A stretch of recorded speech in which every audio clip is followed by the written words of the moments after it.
Doctor साहब, आज की समाज जो है वो बड़ी बैलेंस सी लग रही है। रिमार्क्स यकीनन रिमार्क्स होते हैं, जजेस देख रहे होते हैं और सवाल पूछ रहे होते हैं, लेकिन उससे हम अंदाजा तो नहीं कर सकते कि फैसला क्या आएगा। लेकिन सवाल तो सारे बड़े हम पूछे जा रहे हैं। देखिए उसामा साहब, सवाल तो सिर्फ दो तीन ही हैं जो कि जिसकी तशरीह करनी है सुप्रीम कोर्ट में। पहला सवाल तो ये है कि पार्टी वोट जो है वो पार्टी की अमानत है, तो क्या एक MNA पार्टी की मर्जी के खिलाफ वोट डाल सकता है?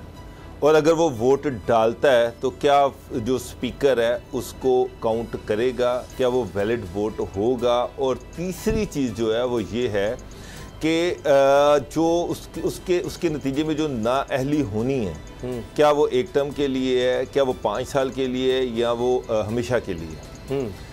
अब उसामा साहब, सुप्रीम कोर्ट जो है वो सारे आर्गूमेंट सुन रही है और उसके साथ साथ जजेस जो है वो मुख्तलिफ सवालात कर रहे हैं और वो चाह रहे हैं कि इसको मुकम्मल तौर पे खुल के सारी चीज़ें सामने आ जाएं। पहली डिबेट ये है कि जनाब PTI के MNA जो नाराज़ अरकान हैं, क्या उनको ये राइट है कि वो पार्टी की लीडरशिप के ख़िलाफ़, उनकी डायरेक्शन के ख़िलाफ़ जाके प्राइम मिनिस्टर के ख़िलाफ़ वोट डालें?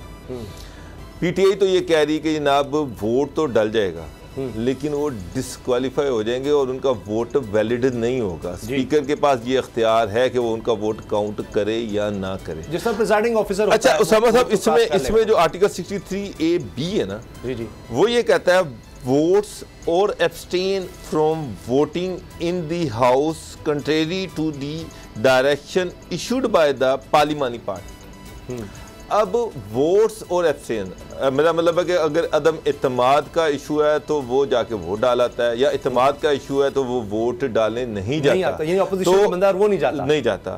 तो मेरा मतलब है कि जब वोट्स आ गया तो इसका मतलब उसने वोट डाल दिया, और वोट वही होता है जो काउंट हो, जिसकी काउंटिंग हो, उसी को आप वोट कहते हैं। बिल्कुल। वोट अगर स्पीकर मुस्तरद करता है तो उसकी भी कोई ले डाउन प्रोसीजर है, लेकिन अनफॉर्चुनेटली यहाँ पर नहीं है।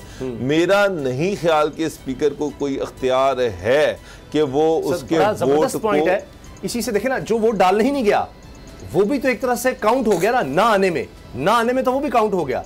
तो इसका मतलब आइन उसको रोकना चाह रहा है उस चीज को कि जो नहीं उस दिन हाजिर होगा, जिस तरह से सदर जरदारी साहब ने लिख दिया कि जो नहीं आएगा हम आर्टिकल 63 के तहत उसके खिलाफ कार्रवाई करेंगे। जरदारी साहब ने कहा कि पीपल्स पार्टी का अगर कोई 172 तो कार्रवाई का हक है ना, आइन कार्रवाई का हक दे रहा है। उसमें यह है कि वो अच्छा PTI ने तो वोट डालने से पहले ही उनको नोटिस कर दिए। आइन ये कहता है कि अगर वो वोट डालता है तो अगर वो वोट डालता है तो फिर जो पार्टी का प्रेसिडेंट है, जो पार्टी हेड है, वो उसका एक डिक्लेरेशन जारी करेगा। उसको पहले नोटिस जारी करेगा, उसको सुनेगा, उसके बाद उसको डिक्लेरेशन जारी करेगा। डिक्लेरेशन जो है वो स्पीकर के पास जाएगा और स्पीकर जो है उसको फॉरवर्ड करेगा to the election commission. Election commission फिर उसको एक नोटिस जारी करेगा 30 दिन के अंदर अंदर, और उसका जवाब आने के बाद उस पर फैसला करेगा।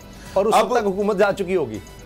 सर तो मेरी बात सुने, अच्छा गुलाली केस जो था उसमें इलेक्शन कमीशन के पास गया सारा कुछ, तो वोट तो उसका काउंट हुआ था, वोट अनकाउंट तो नहीं हुआ, तो उसमें तो कोई रोला ही नहीं है। वो तो इलेक्शन कमीशन ने जो भी फैसला किया, लेकिन उसका वोट काउंट हुआ और उसकी आर्गुमेंट सुना गया, और उसके बाद इलेक्शन कमीशन ने उसके हक में फैसला कर दिया। दोबारा आते हैं, आज इसी पर हमने बात की, आप जी बात मुकम्मल कर लें।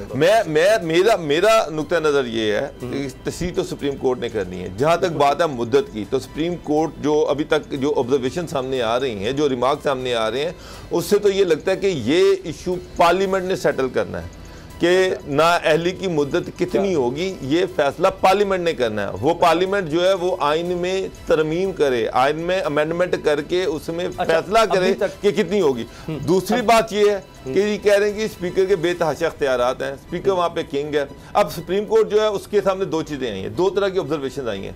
पहली ऑब्जर्वेशन तो ये है कि जनाब जो पार्टी का जो हेड है, ये नहीं है कि जनाब सारे बंदे चले जाएं, पार्टियाँ तो फिर टूटती रहेंगी, पार्टियों का तो बड़ा गर्क होता रहे। आज इक़्तिदार में ये 15 दिन के बाद सारे बंदे उधर दौड़ जाएं तो फिर पार्टी तो ख़त्म हो गई।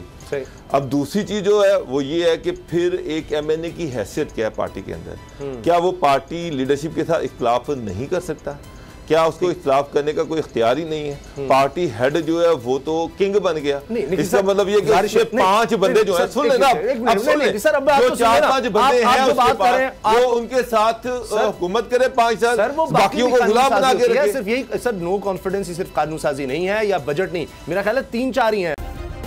सब्सक्राइब करें और बेल दबाएं ताकि कोई खबर रह न जाए।